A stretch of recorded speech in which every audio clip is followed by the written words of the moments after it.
Good morning dear students. In today's class we discuss our next history topic, round table conferences. So students, अभी तक आप लोग depth में चीज़ों को पढ़ते आए हैं. हमने अपने प्रीवियस लेक्चर में साइमन कमीशन के बारे में, नेहरू रिपोर्ट के बारे में और सिविल डिसोबीडिएंस मूवमेंट्स के बारे में पढ़ा था. स्टूडेंट्स, ये सारे इम्पॉर्टेंट टॉपिक्स हैं जिनमें से हर बार क्वेश्चन पूछे जाते हैं और आज हम राउंड टेबल कॉन्फ्रेंसेस पढ़ रहे हैं. तो जो ये राउंड टेबल कॉन्फ्रेंसेस हुई थी, ये फर्स्ट, सेकंड एंड थर्ड, ये तीनों कॉन्फ्रेंस लंदन में हुई थी. जो फर्स्ट राउंड टेबल कॉन्फ्रेंस थी, इसका कांग्रेस पार्टी ने बहुत बड़े लेवल पे विरोध किया, बाइकआउट किया. सो बेसिकली ये राउंड टेबल कॉन्फ्रेंसेस क्या थी, इनको हम डिटेल में डिस्कस करते हैं और कैसे इनमें से क्वेश्चन पूछे जाते हैं उनके ऊपर हम आते हैं. तो चलिए शुरू करते हैं students. So first round table conference कब हुई थी? 1930 में. कहाँ पर हुई थी? क्वेश्चन आ सकता है एग्जाम में, लंदन में.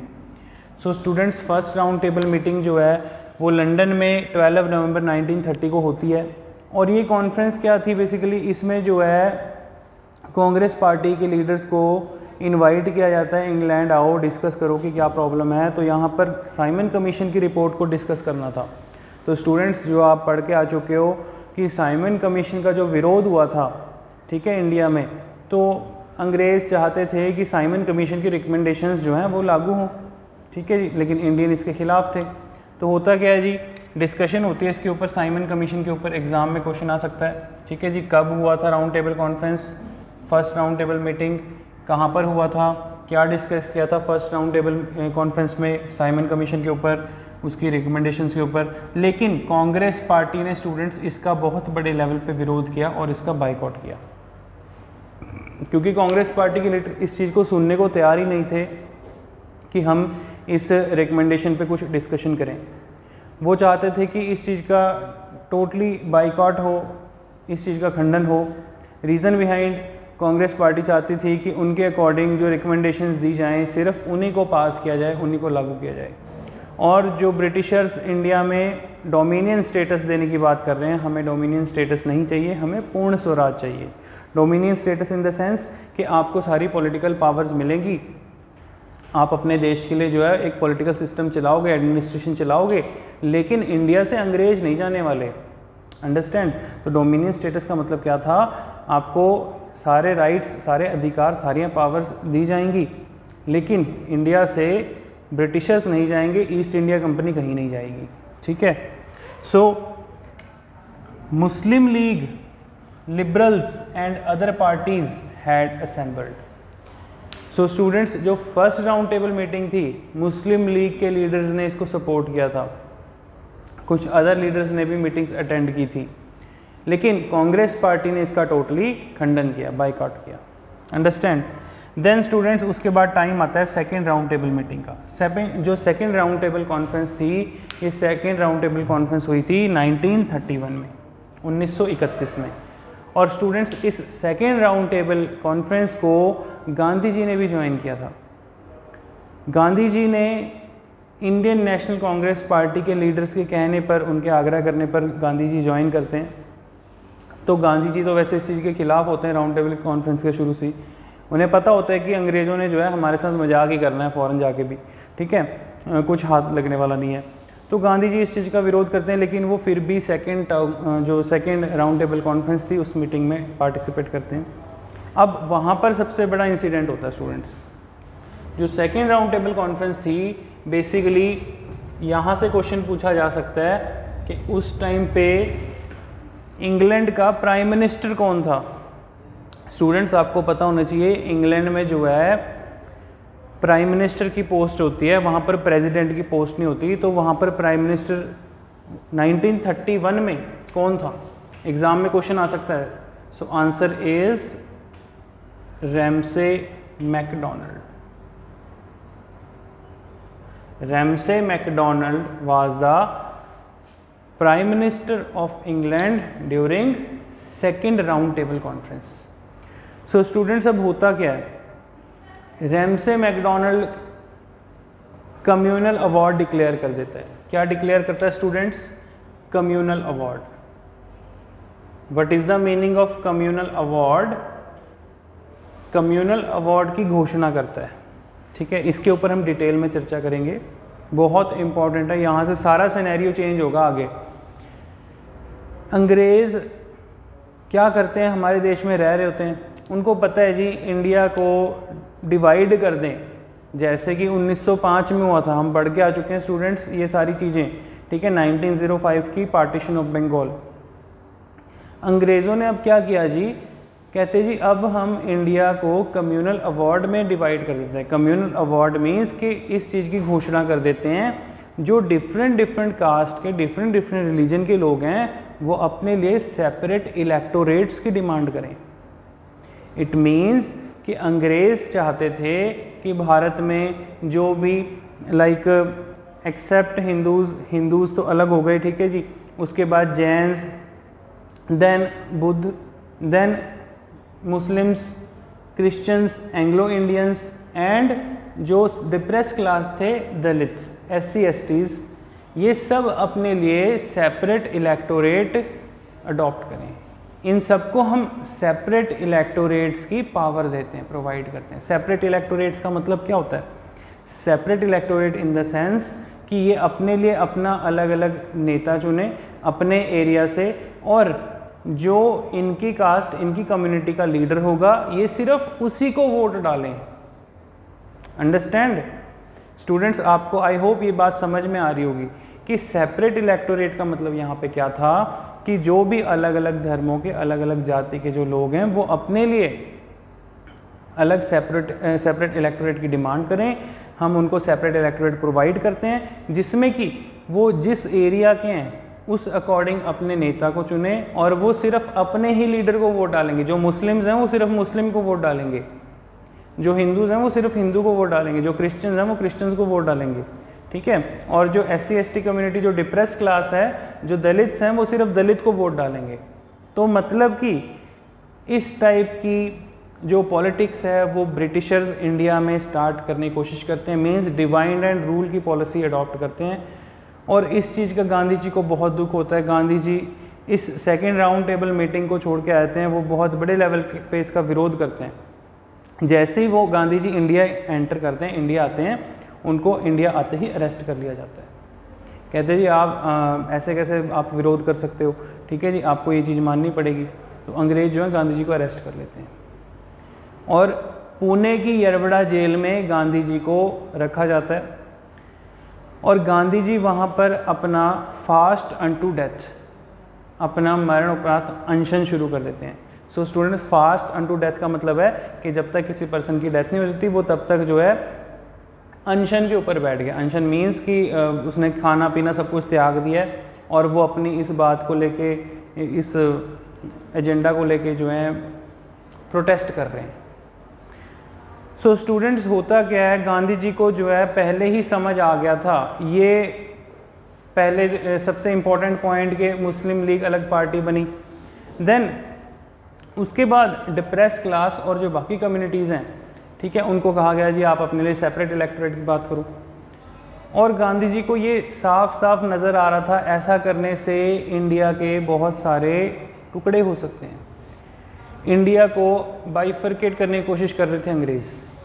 बेसिकली उनको ये समझ में आने लग गया था कि हो सकता है आने वाले समय में लोग अपने लिए सेपरेट लैंड की भी डिमांड शुरू कर दें। अगर आज इनको सेपरेट इलेक्टोरेट प्रोवाइड कर दिया है, डेफिनेटली ये होना ही था कि कल को सेपरेट लैंड की भी डिमांड शुरू कर दें। सो स्टूडेंट्स, इस तरीके से गांधी जी इस कम्युनल अवार्ड के सख्त खिलाफ होते हैं और गांधी जी जो हैं वो अनशन पे चले जाते हैं।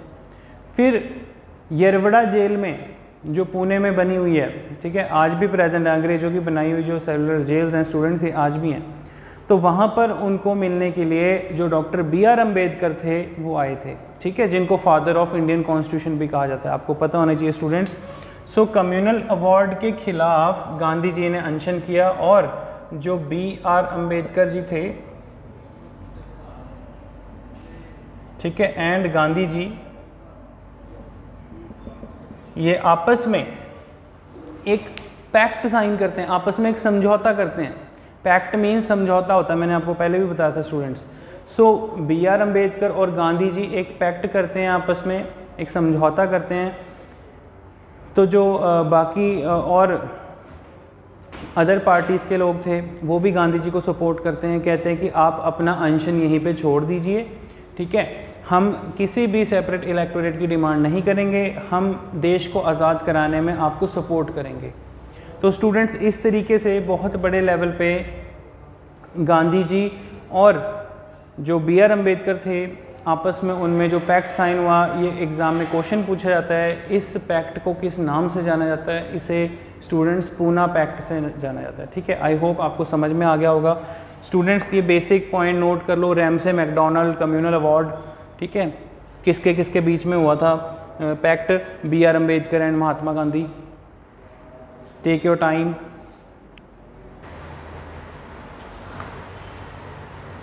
Okay students, so now come to the next point. So अभी हमने डिस्कस किया पूना पैक्ट। पूना पैक्ट किसके किसके बीच में हुआ था? Between Gandhi ji and B R Ambedkar. Poona pact कब हुआ था? 24 सितंबर 1932, ठीक है।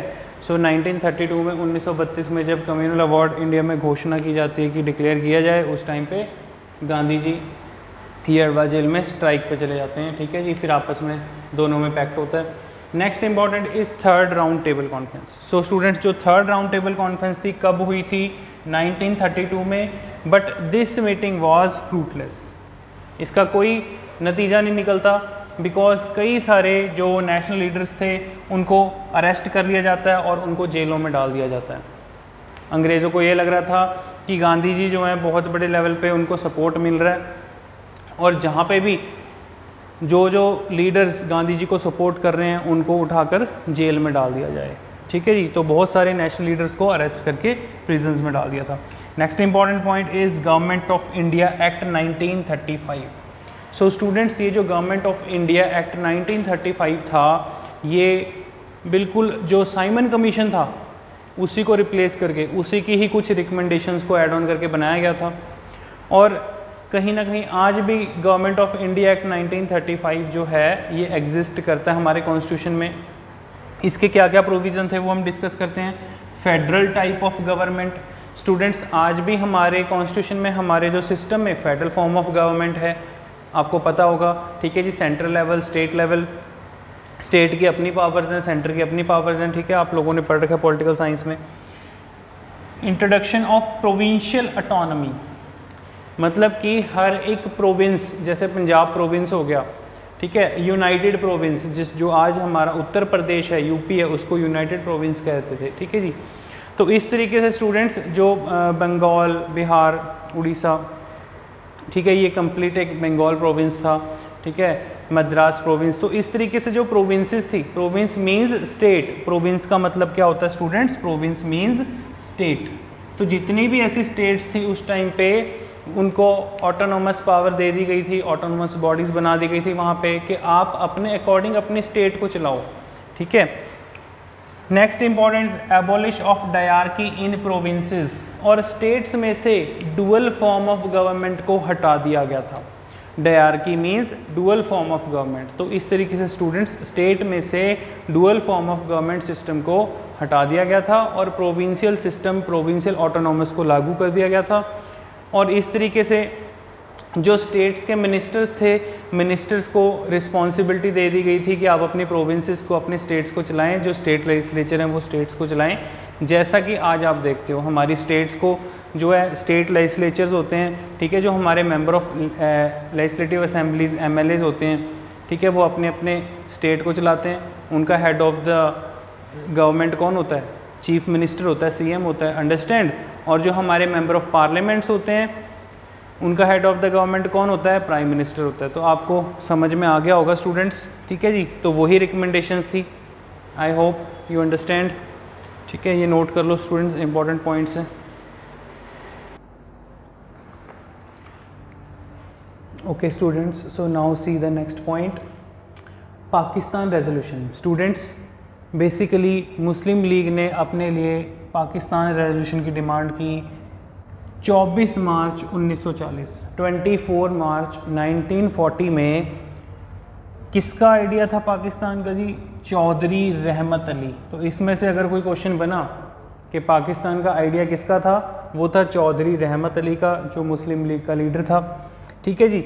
लाहौर सेशन होता है जी मुस्लिम लीग की पार्टी का, मतलब कि लाहौर में मुस्लिम लीग जो थी वो एक अपना सेशन रखती है, वहाँ पर सभी मुस्लिम लीग के लीडर अटेंड करते हैं और ये बात कहते हैं कि हम गवर्नमेंट ऑफ इंडिया एक्ट को रिजेक्ट करते हैं, हम अंग्रेज़ों के इस एक्ट को नहीं मानते और हम अपने लिए एक अलग कंट्री, एक अलग नेशन की डिमांड करते हैं, पाकिस्तान। ठीक है जी स्टूडेंट्स, आपको समझ में आ गया होगा अब कि कैसे लाइक जो आप कह सकते हो जो मुस्लिम डोमिनेंट एरियाज़ थे उनको लाइक बलूचिस्तान, कश्मीर, ठीक है जी, लाहौर, ये जो एरियाज़ थे इस रीजन को एक सेपरेट लैंड, एक सेपरेट नेशन की डिमांड उठने लग गई थी। और जो मोहम्मद अली जिन्ना थे, ठीक है, जो अब जब देश आज़ाद होता है, ठीक है, जब पाकिस्तान बनता है तो मोहम्मद अली जिन्ना जो है वो फर्स्ट वाइस रॉय ऑफ या गवर्नर जनरल कह सकते हो आप, गवर्नर जनरल ऑफ पाकिस्तान बनता है जी।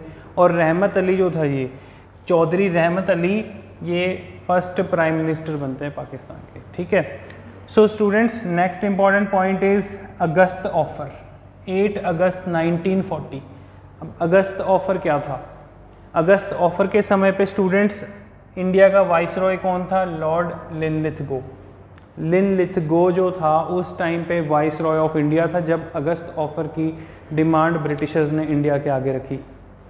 तो ये था क्या, इसको स्टूडेंट्स थोड़ा अच्छे तरीके से डिटेल में समझते हैं। अब आपको ये चीज़ पता होनी चाहिए कि जो सेकेंड वर्ल्ड वॉर थी उसका टाइम पीरियड क्या था। एग्ज़ाम में नहीं पूछा जाएगा वर्ल्ड वॉर के बारे में, लेकिन हमको उसका टाइम पीरियड थोड़ा सा पता होना चाहिए। स्टूडेंट्स 1939 से लेके 1945 के बीच में सेकेंड वर्ल्ड वॉर हुई थी। सेकेंड वर्ल्ड वॉर हुई थी। इस सेकेंड वर्ल्ड वॉर में स्टूडेंट्स ब्रिटिशर्स इवन कि पूरा का पूरा जो ग्रेट ब्रिटेन एम्पायर था वो टूट गया था। Reason behind second world war के टाइम पे स्टूडेंट्स, जो एक तरफ एक्सिस पावर्स थी, दूसरी साइड सेंट्रल पावर्स थी, तो जापान, जर्मनी और रशिया जैसे देश, स्टूडेंट्स जर्मनी ने लगातार इंग्लैंड के ऊपर 1 महीने तक इतनी ज़्यादा बमबारी की, इतने ज़्यादा आप कह सकते हो कि अटैक्स किए कि पूरा का पूरा इंग्लैंड जो है बहुत बड़े लेवल पर लॉसेस, हैवी लॉसेस फेस करता है। और यही कारण था कि अब ब्रिटिशर्स को ये लगता था कि हमें इंडियंस की हेल्प लेनी चाहिए। अब ये जो अगस्त ऑफ़र था स्टूडेंट्स, ये फेल हो जाता है। अगस्त ऑफ़र जो है ये फेल हो गया था। रीज़न बिहाइंड अगस्त ऑफ़र में कुछ नहीं था, इंडिया को डोमिनियन स्टेटस देने की बात की गई थी कि हम इंडिया को एक कंप्लीट डोमिनियन स्टेटस प्रोवाइड करेंगे। ठीक है जी। लेकिन कांग्रेस पार्टी के लीडर्स ने इसका टोटली बायकॉट किया, कोई समर्थन नहीं किया, और जो मुस्लिम लीग थी वो इसको सपोर्ट करती है, लेकिन इस अगस्त ऑफ़र को कांग्रेस पार्टी ठुकरा देती है। ठीक है जी। ऐसे ही स्टूडेंट्स आपको पता होना चाहिए कि जब अगस्त ऑफ़र था उस टाइम पे इंडिया के कांग्रेस पार्टी के प्रेसिडेंट कौन थे? मौलाना अब्दुल कलाम आज़ाद। ठीक है जी। वाइस रॉय कौन था? Lord Linlithgow. और कांग्रेस पार्टी के प्रेसिडेंट कौन थे? मौलाना अबुल कलाम आज़ाद। ठीक है। एग्ज़ाम में ये क्वेश्चन पूछा जा सकता है यहाँ से। Next important point is Cripps mission. So students, Cripps mission क्या था? 1942 में भारत आया था। तो क्रिप्स मिशन एक ब्रिटिश पार्लियामेंट का आप कह सकते हो कि ऑफिसर था, sir Stanford Cripps, British parliament का मेंबर था।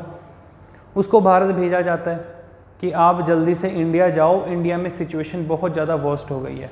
रीज़न बिहाइंड स्टूडेंट्स, इंडिया के ऊपर इवन साउथ ईस्ट एशिया के ऊपर जो है जापान का कब्जा हो रहा था। जैसे कि वर्ल्ड वॉर की बात अगर मैं आपको दोबारा समझा दूं, जो सेकेंड वर्ल्ड वॉर था, जितने भी पावरफुल कंट्रीज़ थी वो अपनी पावर्स दिखा रही थी, और आपको पता है कि जापान भी इस वर्ल्ड वॉर में लड़ रहा था, और जापान के ऊपर जो है बहुत बड़े लेवल पे यूएसए ने 2 बड़े एटम बम गिरे थे, और उसके बाद जापान में हिरोशिमा और नागासाकी में बहुत बड़े लेवल पर आप कह सकते हो कि इवन आज भी स्टूडेंट्स, आज भी वहाँ पर इफ़ेक्ट देखने को मिलते हैं एटम बम के। और उस टाइम पे हिरोशिमा और नागासाकी में बहुत बड़े लेवल पे वहाँ पर क्षति हुई थी, बहुत जापान को उस चीज़ का खामियाजा भुगतना पड़ा था सेकेंड वर्ल्ड वॉर का। लेकिन जापान अपने आप में एक उस टाइम पे बहुत पावरफुल कंट्री था और आज भी इकॉनमी में जापान बहुत आगे है, ठीक है जी, डेवलप्ड कंट्री में आता है। तो अब मैं आपको बता दूं स्टूडेंट्स, जो जापानीज़ फोर्सेस थी वो बेसिकली ब्रिटिश फोर्सेस को हराते हुए सिंगापुर, देन फिर जाके उसके बाद वियतनाम, फिर जाके इंडिया में एंटर करने की कोशिश करती हैं। और जो सर स्टैनफोर्ड क्रिप्स है वो भारत आता है, इंडिया आके कांग्रेस पार्टी के लीडर्स से डिस्कस करता है कि हम आपको मतलब कंप्लीट डोमिनियन स्टेटस देंगे। वो डोमिनियन स्टेटस पे ही अड़े हुए थे अंग्रेज़, वो भारत छोड़ के जाना ही नहीं चाहते थे।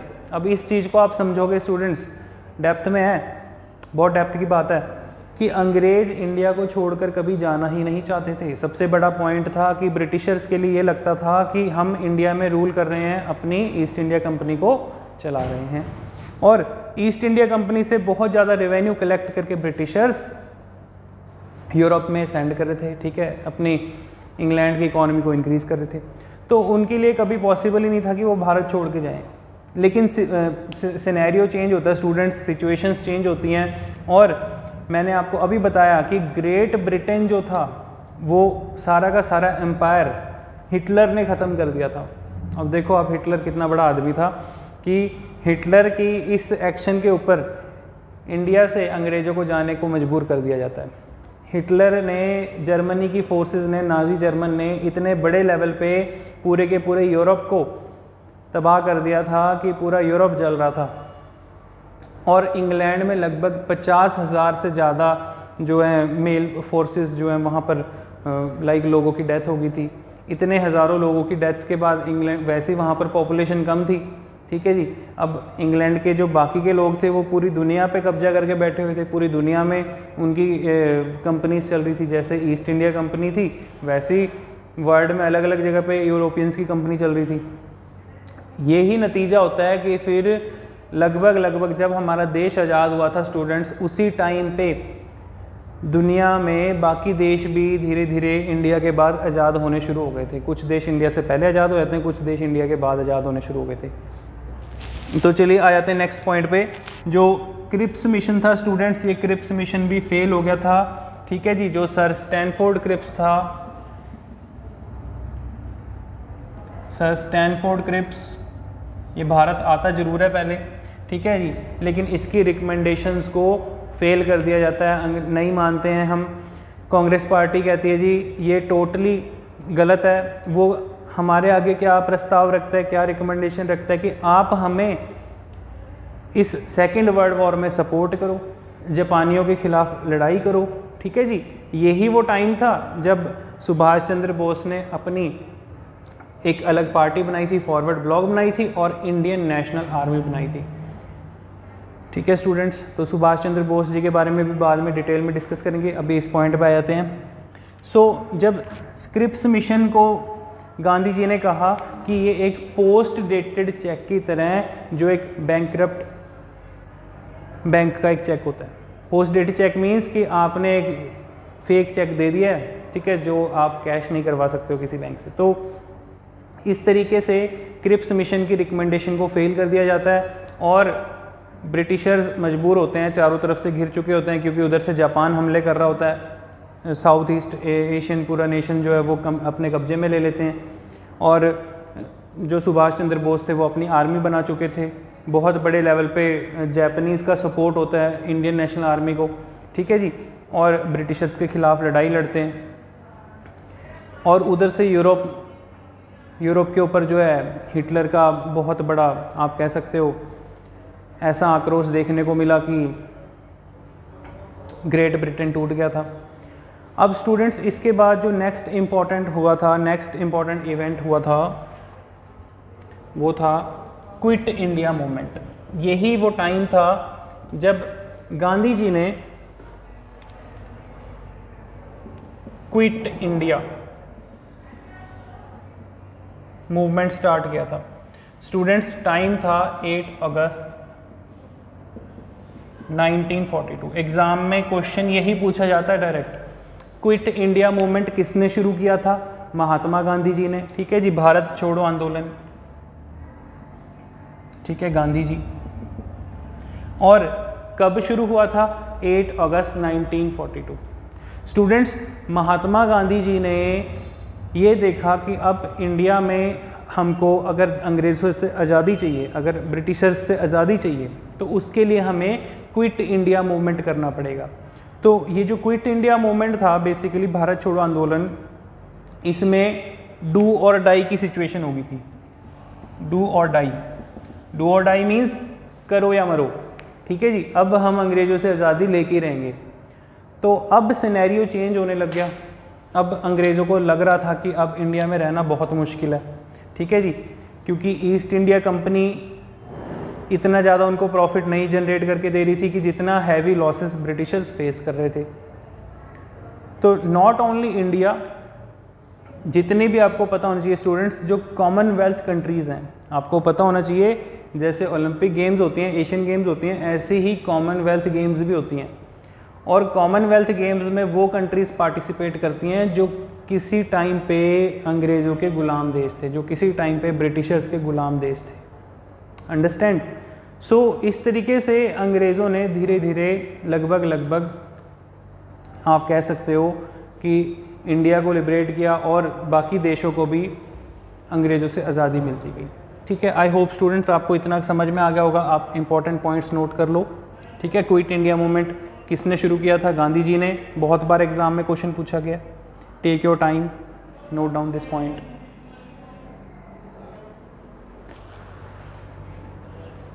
चलो, आई होप स्टूडेंट्स आपको आज का लेक्चर अच्छे से समझ आ गया होगा।